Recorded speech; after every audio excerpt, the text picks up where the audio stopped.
Masechet Yoma d'Afraïm Gimel, traité Yoma, feuille numéro 73, nous sommes à la feuille 72, deux lignes avant la fin. Motif Ravada Barava. Ravada Barava objecte à Rav Dimi qui a dit que le prêtre qui était oint pour parler à ceux qui partaient à la guerre, lui aussi portait les 8 vêtements comme le grand prêtre. Brela qui dit, d'autres disent que c'est une question anonyme. Yachol Yehe beno shel Mashiach ben Chama meshamesh tartav keder shebno shel Kohen Gadol meshamesh tartav. Une braïta dit, j'aurais pu croire que le fils de celui qui est oint pour parler aux gens qui partent à la guerre peut prendre la place de son père après son décès, de la même manière que le fils du grand prêtre prend sa place après son décès. Tamouloma, c'est pourquoi le verset dit Shivat Yamid Boshana Kohen Tartav, mi banav. 7 jours portera ses vêtements du grand prêtre, le prêtre après lui, de ses fils, Ashariavo El Ohel Moed, qui rentre dans la tente d'assignation. Mishera, où il avoue El Ohel Moed, c'est seulement celui qui rentre dans la tente d'assignation. Vimita Mirza Hazé.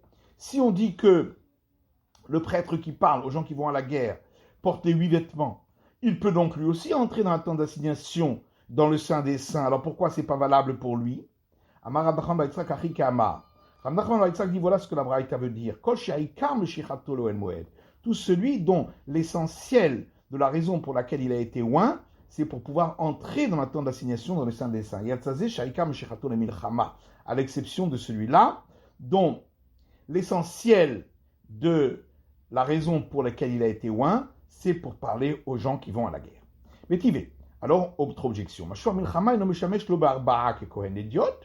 Celui qui est oint pour parler aux gens qui vont à la guerre ne peut pas faire le service au temple ni avec les 4 vêtements comme un prêtre simple, ni avec les 8 vêtements comme le grand prêtre. Donc on voit bien qu'il ne peut pas porter les 8 vêtements. Abaye lui dit, mais alors, on le considérera alors comme un étranger à la prêtrise, puisqu'il ne peut mettre ni les 4 vêtements ni les 8.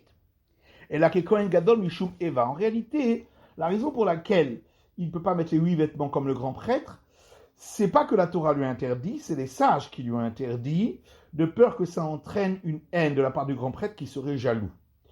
Kohen Gadol Mishum Marim Bakodesh Velo Moridim. Il ne peut pas non plus mettre les 4 vêtements du simple prêtre parce que on peut monter dans la sainteté, on ne peut pas descendre de niveau, et puisque normalement en théorie il pourrait mettre les 8 vêtements, donc on ne lui donnera pas seulement 4.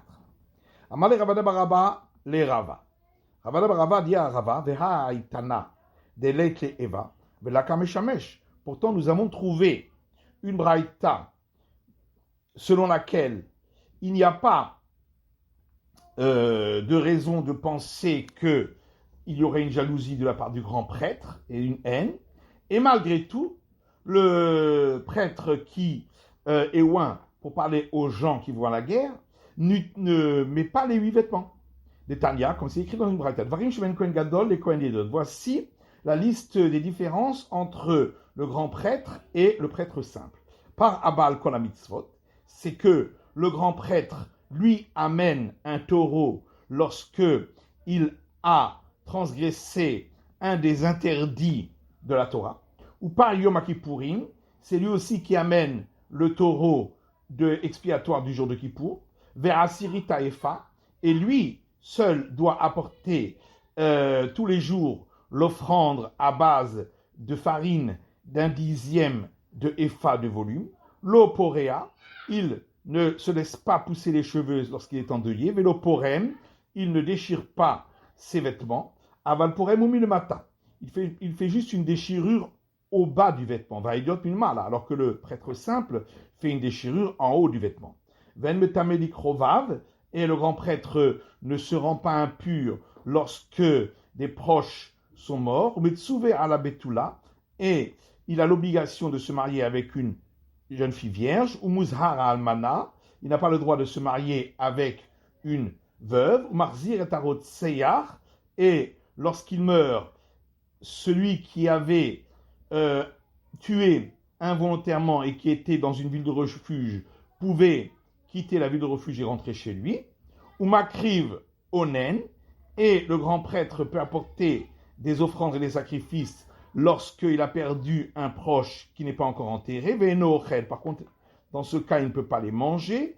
Ve'eno cholek, ni prendre une part de ces offrandes. Benotel chelek berosh, le grand prêtre, en règle générale, a la préséance pour prendre une part dans les offrandes des sacrifices, ou makrif chelek berosh, et pour offrir les offrandes des sacrifices. Ou meshamesh bishmona kelim, et il fait le service avec 8 vêtements, ou patour al tumat migdash vekodashav, et est dispensé d'apporter un sacrifice s'il est entré impur dans le sanctuaire ou à manger en étant impur de la nourriture sacrée.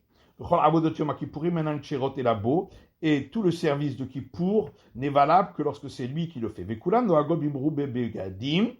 Et toutes ces règles-là s'appliquent également au grand prêtre qui n'a pas été oint, après qu'on avait enterré l'huile d'onction, mais qui portait les 8 vêtements, sauf concernant le taureau qui est amené lorsque le grand prêtre a transgressé un des interdits qui ne s'applique qu'à celui qui est oint. Et toutes ces règles s'appliquent également à celui qui est oint qui avait été oint pour remplacer le grand prêtre, et lorsque le grand prêtre a pu revenir, il a quitté ses fonctions, sauf pour apporter le taureau de Kippour vers Asirita Efa et l'offrande d'un 10e de Efa de farine, parce qu'on ne peut pas en apporter 2. Et toutes ces règles-là ne s'appliquent pas au prêtre qui est oint pour parler aux gens qui vont à la guerre, sauf les 5 choses qui sont écrites dans le passage du grand prêtre, dans la Torah, l'oporea, qu'il ne se laisse pas couper les cheveux lorsqu'il est ne se laisse pas pousser les cheveux lorsqu'il est en deuil, veloporen, il ne déchire pas ses vêtements, velometamelikhrovav, ne se rend pas impur lorsque des proches sont morts, umetsuver ala betula, et doit se marier avec une jeune fille vierge, muzhar almana, et n'a pas le droit de se marier avec une veuve, omarzir et arotser qui devrait Rabbi Yehuda, et lorsqu'il meurt, celui qui avait tué involontairement quittera la ville de refuge, selon Rabbi Yehuda, vachachamim omrim eno marzir, alors que d'après les sages, il ne pourra pas la quitter. Donc on voit bien que dans cette braïta, on dit que celui qui avait remplacé le grand prêtre peut garder ses 8 vêtements, donc on ne craint pas la haine due à la jalousie du grand prêtre. Malgré tout, celui qui avait été oint pour parler aux gens qui vont à la guerre ne portait pas les 8 vêtements, donc c'est bien, c'est bien de la Torah qui ne doit pas les porter. Et l'Agma répond là-dessus, qu'il est leva bilikavte. Quand cette braïta dit que il n'y a pas crainte qu'il y ait une haine due à la jalousie, c'est lorsqu'il s'agit d'un grand prêtre qui est comme lui, c'est-à-dire celui qui l'a remplacé. Mais les autres terminés, mais pour celui qui est en dessous de lui hiérarchiquement, c'est-à-dire celui qui a été oint pour parler aux gens de la guerre, il clé. Dans ce cas-là, il pourrait y avoir une haine due à la jalousie. Yativ Rabbi Abahu kamal ala shmata mishmed Rabbi Yochanan. Rabbi Abahu était assis et a rapporté l'enseignement de Rav Dimi, que celui qui porte, le prêtre qui parle à ceux qui vont à la guerre porte les 8 vêtements, il l'a rapporté au nom de Rabbi Yochanan. Aderinu Rabbi Ami et Rabbi Assi et Apayhu. Rabbi Ami et Rabbi Assi ont tourné leur tête de l'autre côté pour montrer qu'ils n'étaient pas d'accord. Ika d'Amré, d'autres disent Rabbi Chia Baraba Amra, que c'est Rabbi Chia Baraba qui a dit cet enseignement au nom de Rabbi Yochanan. Aderinu Rabbi Ami et Rabbi Assi et Apayhu. Et Rabbi Ami et Rabbi Assi ont tourné la tête de côté pour montrer qu'ils n'étaient pas d'accord. Matkifla Rav Papa pose une question. Bishlama Rabbi Abahu. On comprend si on dit que c'est Rabbi Abahu qui a donné cet enseignement. Mishumikra de Beiki Sar, c'est à cause de l'honneur dû à celui qui était honoré par l'empereur de Rome, c'est-à-dire Rabbi Abahu. C'est pourquoi ils n'ont pas voulu lui dire directement qu'ils n'étaient pas d'accord et ils ont juste tourné la tête. Et là, les Rabbi Chia Baraba, mais si c'était Rabbi Chia Baraba, Nemrou les Memar, lo Amar Rabbi Yochanan Achi, ils auraient dû lui dire directement que Rabbi Yochanan n'a pas dit cela. Donc forcément, c'est bien Rabbi Abahu qui a dit ça. Lorsque Ravine est venu, il a dit, lui, Nish'al Itmar, que lorsqu'on a dit que celui qui est oint pour parler aux gens qui vont à la guerre porte les 8 vêtements, c'est uniquement lorsque on vient lui poser une question au pectoral. Dans ce cas-là, effectivement, il porte les 8 vêtements. Tanya Nami Achi, il y a une braïta qui dit également la même chose. Begadim Shukon Godal Meshamesh Vahen, les vêtements que porte le grand prêtre pour son service, le prêtre qui est loin pour parler aux gens qui vont à la guerre peut les porter pour recevoir une question qui doit être répondue par le pectoral. Tanou Rabbanan, nos sages ont enseigné dans une brata. Ketzat shoalim, comment pose-t-on la question au pectoral? Ashoel panav klapé nishal, celui qui pose la question a la face tournée vers celui qui porte le pectoral et à qui il pose la question. Va nishal, celui à qui on pose la question, panav klapé shrina, il a la tête tournée vers la présence divine qui se trouve à l'intérieur du pectoral. À Shoel Omer, donc celui qui pose la question dit par exemple Erdof Achare Agedud Azé, est-ce que je vais poursuivre cette armée? Vanish Alomer, quoi Marachem, Alevatzliach. Celui à qui on posait la question répond ainsi a dit l'Éternel, vas-y et tu réussiras. Rabbi Domer, Entzach Lomar lo quoi Marachem. Rabbi a dit, il n'a pas besoin de dire ainsi a dit l'Éternel, et là, Alevatzliach. Seulement, vas-y et tu réussiras. En shoalim bekol, on ne pose pas la question à voix haute. Shenema vesha'al lo, puisqu'il est écrit et il lui posera à lui. Donc il n'y a que celui à qui on pose la question qui peut entendre.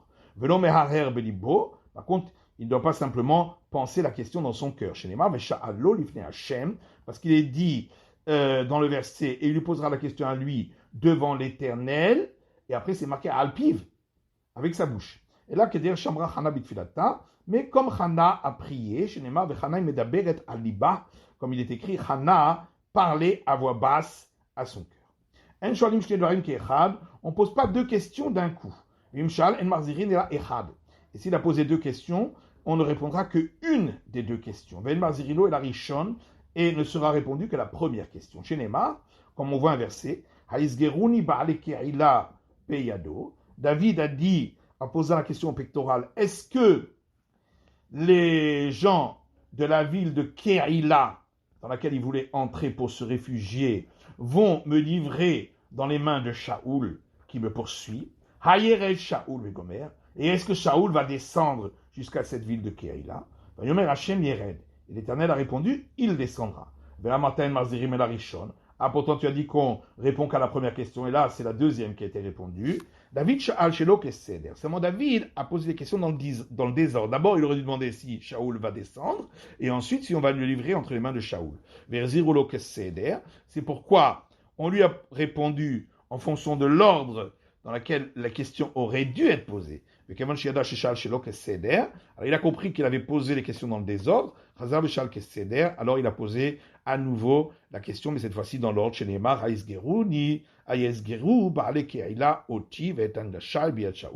Est-ce que les gens de la ville de Keïla vont me livrer, moi et mes hommes, entre les mains de Shaoul?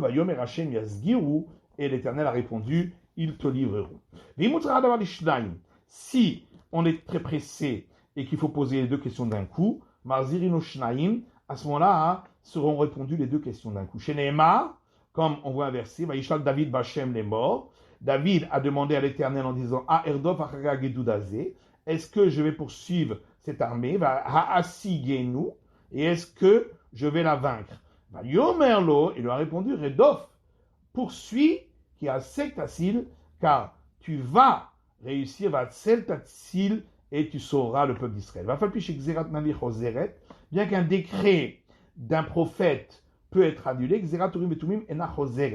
un décret par la réponse des lettres des pierres du pectoral ne peut pas être annulé. Chez Nehemar, mais Mishpat Aourim, comme il est écrit, selon le jugement des réponses qui s'illuminent. La Malik Rashman Orim Vetuim. Pourquoi le nom de ces lettres qui donnent la réponse est lumière et intègre. Urim chez Meirim et Divrehem. Lumière parce que les paroles de la réponse sont lumineuses, très claires. Tumim et intègre chez Mashlimim et Divrehem. Parce que les paroles de la réponse sont toujours mises en application. Alors, si tu poses la question, pourquoi lorsque les tribus ont posé la question à la colline de Binyamin pourquoi la réponse qui a été donnée n'a pas été accomplie. Parce qu'ils n'ont pas demandé est-ce qu'on va gagner la guerre ou est-ce qu'on va perdre. Ils ont simplement demandé est-ce qu'on va partir à la guerre. Mais la troisième fois où là ils ont explicité est-ce qu'on va gagner ou perdre, à ce moment-là, la réponse était effectivement qu'ils allaient gagner chez Neymar. Cette troisième fois, comme il est dit à la troisième fois, Pinchas ben Azar ben Aaron, Omed lefanav beyamim ha'em des morts, et Pinchas, fils d'Elazar, fils d'Aaron, se tenait devant lui ces jours-là, en disant, Aosif, od la tset la milchama, et on lui a posé la question, est-ce qu'il faut de nouveau partir à la guerre, in bene Binyamin, contre les fils de Binyamin, Achi, mon frère, imerdal ou pas, Yomer Hashem alou, qui machar etenenu beyadecha. Parce que quand ils ont dit ou pas, ça voulait dire, est-ce que on va perdre la guerre? Et l'Éternel a répondu, allez-y, car demain, je le mettrai entre tes mains. C'est ça dans un site. Comment s'exprime la réponse? Rabbi Yochanan Omer Boltot. Rabbi Yochanan dit, les lettres de la réponse jaillissent à l'extérieur. Resh Lakish Omer mitztafot. Resh Lakish dit, elles se mettent l'une à côté de l'autre. Valo kitibu tzadeh. Mais il manque quand même une lettre dans les lettres du pictoral, puisque c'est écrit les lettres des 12 tribus, et il manque le tzadeh. Amar Rabshul Bar Yitzhak, Abraham, Yitzhak et Yaakov ketiv. Alors Rabshul Bar Yitzhak répond que c'est écrit également Abraham, Yitzhak et Yaakov au début, donc il y a le tzadeh de Yitzhak. Valo ketiv tet. Oui, mais il manque quand même le tet. Amar Ravacha Bar Yaakov, Shifte Yeshurun ketiv sham. Ravacha Bar Yaakov répond que c'est écrit à la fin tribu de Yeshurun, donc c'est écrit le tet dans Shifte. Métivé, on objecte. Kol kohen sheno medaber beruach hakodesh ushrin hashora halav.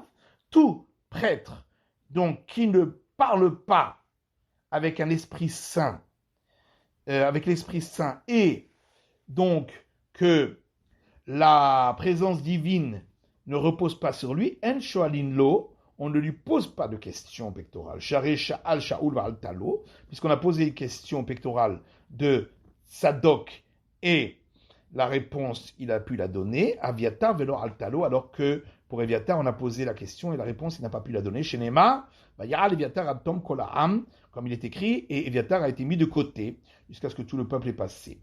Alors pourquoi qu'est-ce que ça change? Puisque de toute façon, c'est les lettres elles-mêmes qui donnent la réponse. Si You avait Messiah Bahadaihu, mais seulement quand même, le prêtre à qui on pose la question, lui-même aide à la réponse lorsqu'il a l'Esprit Saint. La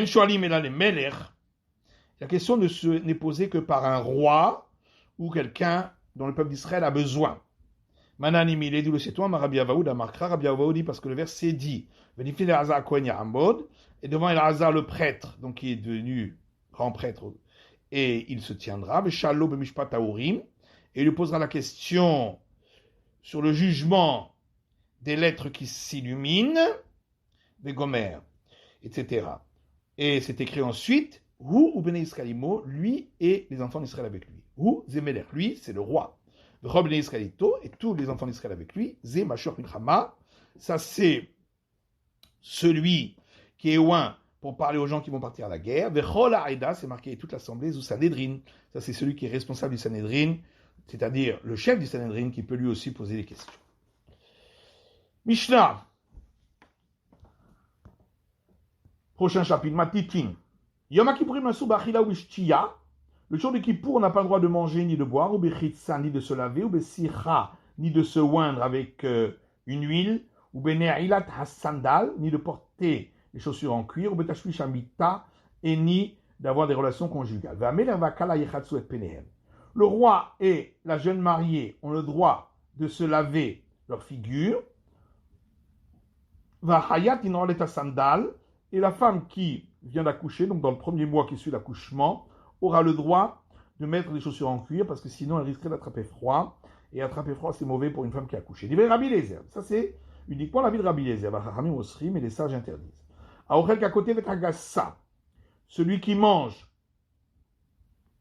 le volume d'une grosse date, kamwa ou kegarinata, le volume de la date avec son noyau, va achoter melolugmav, ainsi que celui qui boit une pleine gorgée, c'est-à-dire de quoi remplir une joue. Chayav, il est passible du retranchement, et si c'était involontaire, d'apporter un sacrifice expiatoire. Tous les aliments solides peuvent s'associer pour former le volume de la date, et tous les aliments liquides peuvent s'associer pour former le volume d'une gorgée. Par contre, celui qui mange des aliments solides et liquides, les deux ne peuvent pas s'associer ensemble. Voilà. Pourquoi c'est marqué simplement dans la Mishnah que c'est interdit de manger et de boire? Anouch karetu. Pourtant, c'est pas seulement interdit, mais il y a même la sanction du retranchement, donc on aurait dû dire chayav. On est passible du retranchement. Amarabila bite marabi Armiya. Rabila et certains disent Rabbi Armiya répondent on dit la Mishnah a parlé dans le cas où on aurait mangé ou bu la moitié du volume pour lequel on est passible du retranchement et du sacrifice. Et dans ce cas-là, effectivement, il n'y a qu'une interdiction, mais il n'y a pas de sanction. Ça, c'est bon d'après celui qui dit que la moitié du volume, c'est quand même interdit de par la Torah. Et mais d'après celui qui dit que c'est la moitié du volume, c'est permis de par la Torah. Alors qu'est-ce qu'on va dire? Voilà que c'est écrit dans la Mishnah, c'est interdit. Parce qu'il y a un enseignement qui dit c'est la moitié du volume, d'après Rabbi Yochanan, c'est interdit de par la Torah. Resh Lakish Shama mutar min Torah. Et Resh Lakish dit c'est permis de par la Torah. Anicha de Rabbi Yochanan, donc ça va bien d'après Rabbi Yochanan, et Resh Lakish Maïkalemema, et d'après Resh Lakish, qu'est-ce qu'on va répondre? Bon, des Resh Lakish Asou midrabanan. C'est que Resh Lakish est d'accord que c'est quand même interdit par interdiction rabbinique. C'est la fin de l'étude du Daf Aïn qui mêle de la feuille numéro 73.